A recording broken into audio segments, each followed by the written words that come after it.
Professor Dr. Schoeters. Is she already there? Can we start with Schoeters? I want to welcome her. She is the program manager of environmental health of VITO in Belgium. She is since 2002.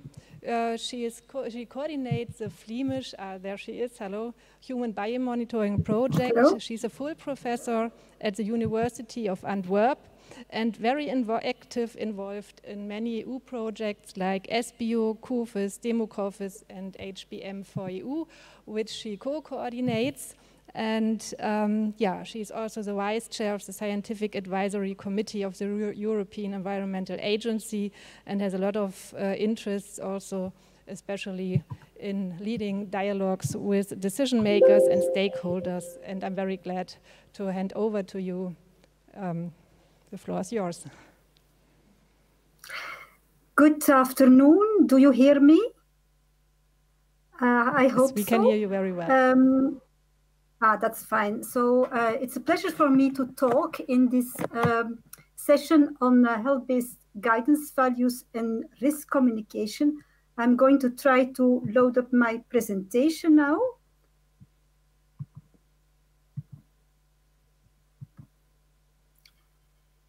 Do you see something? Yes. Okay, fine. So my talk is inspired by my involvement in HBM-GV, of course, but also because of my involvement in the Flemish Environmental Health Survey. It's a human biomonitoring in Flanders, which runs already for 2 decades. So why do we need health-based guidance values? Of course, we heard today already there is a lot of concern from citizens. Also in HBM-GV, we organized citizen surveys and focus group discussions in several countries all over Europe, and we learned that there is a lot of concern of citizens with respect to chemicals they inhale or they ingest.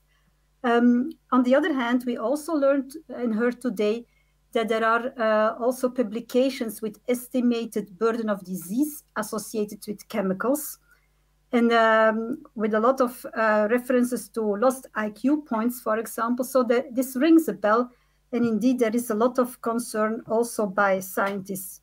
So we have the challenge that we need to identify which levels are safe.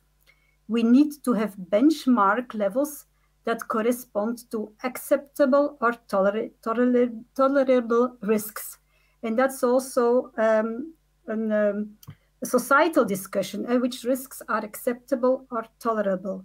But anyway, we want to have some safe, what we should call safe levels. And it's a huge challenge for organizations and agencies such as EFSA and ECHA, but also for national authorities to identify these safe levels. So there, biomonitoring can play a very important role because in human biomonitoring, we really measure the dose levels in the human body. And this means that we integrate exposures from different pathways, from inhalation, from ingestion, from dermal uptake, and we take into account the environment where people live, their lifestyle, their kinetics and their personal characteristics. So it gives you really the dose in the human body. But in HBM-GV, we organized a survey and asked national risk assessors and national risk managers in 24 countries what are the important obstacles when applying human biomonitoring for risk assessment. And what came out is that they are really missing guidance on how to use HBM data, and they missed guidance on HBM guidance values. So that's why we also in HBM-GV take this on board and try to derive guidance values and look into them to see how we can use them for interpretation of HBM data. So in theory, how are these guidance values derived? Well, we need definitely a good toxicological database. Most of the from animal data, from experimental data. Very seldom we can use human population data. But the first thing which needs to be done is to identify the most sensitive endpoint, which already implies a lot of discussions. We also need robust exposure-response associations, exposure-response relations. And if we have this, we can try to identify the point where the curves go up. This means we need to know the point of departure. And this information is then used to calculate a reference dose. Most of the time, if we start from animal experiments, we have to convert the animal dose into a human dose. And then we have to introduce a lot of safety factors or assessment factors, and they can go up to 1,000. So this is where how we identify the so-called safe human external dose. And as I said, EFSA and ECHA and also other organizations have panels to derive these safe human external doses, and they convert them then into limit values for food items and consumer products. So can we use this external reference dose now in relation to HBM data? Yes, we can. When we have HBM data, exposure distributions measured in the human bodies of the participants of the studies, we have exposure distributions, and we can, using PBPK models, using models, convert them into estimated external exposure values. So again, we have to model, and we have to introduce uncertainty factors. And these converted estimated external exposure values can then be compared with the reference dose, with the external reference dose, and then we have risk characterization ratios. This is being done in HBM4EU. I can show you an example for cadmium, where the risk characterization ratio has been calculated based on human biomonitoring data from cadmium, collected in different countries and in different groups. And you see here above, the values above, risk characterization of 1 means that there is some concern for health. But we can do it also differently. We can translate these safe human external doses into safe human internal doses, what we call HBM guidance values.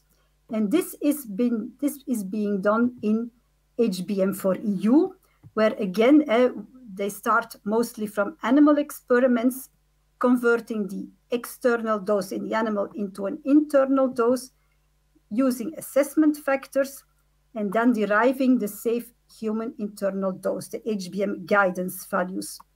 Very seldomly, we can start from population studies to estimate this safe human internal dose.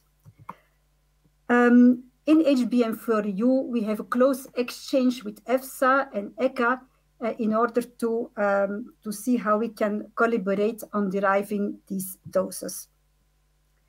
What we have done already, we have for a lot of substances, priority substances, which are used in HBM4EU, we have derived these HBM guidance values for the general population, but also for use for occupational exposures. And a lot more of these substances, we will derive such values. The information is documented, how we derive these values is documented very well in draft proposals that are sent out to the 30 participating countries in HBM4EU. And the national hubs in these countries, they call upon their experts to look at these drafts and to send comments. These comments are then included in a final draft, which is being published and open for everyone to look at. The information behind this is very detailed, so we list the studies which are looked at, the point of departure which is selected, also the toxicokinetic data which are used, but also the limit of confidence. Because if the database is rich, the limit of confidence will be high. If the database, the starting database is low, then the limit of confidence is lower as well. So how do we use these HBM guidance values?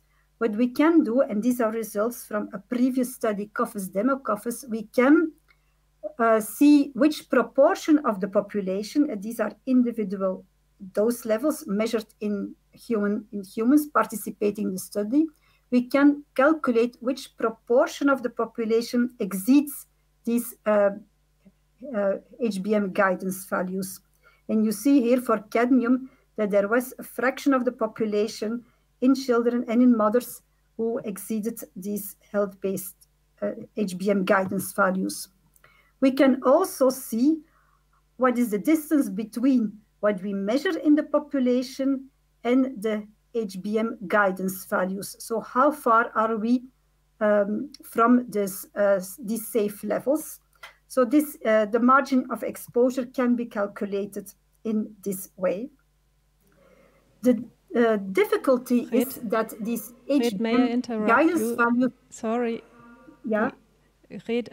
Maybe we don't have much time left, so it would be nice if you could finish your presentation, if possible. So the challenge is that they are not absolute values. If the knowledge base increases, the guidance values very often drop. And also different expert committees, they come up with different guidance values.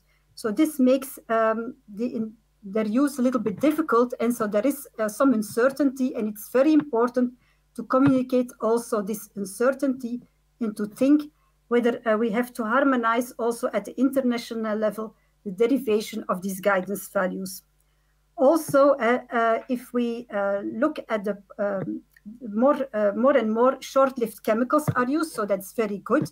This means that the HBM sample that you take may not reflect really the intraday variability of exposure to chemicals. And of course, we have to deal now with exposures to different chemicals, mixtures, exposure to mixtures, and this also complicates. We have to find new ways of deriving health-based guidance values. This is taken up in HBM4EU. Important is also that people are interested in their own risk, my personal risk, and also there, I think it's still a challenge ahead for us to really derive guidance values that can be used at the individual level, because individual people have different sensitivities. So thank you very much. I'm sorry to be a little bit too long, but I think it's a very important topic to derive these values, to use these values, but also to communicate them properly. Thank you. Thank you very much, Gret.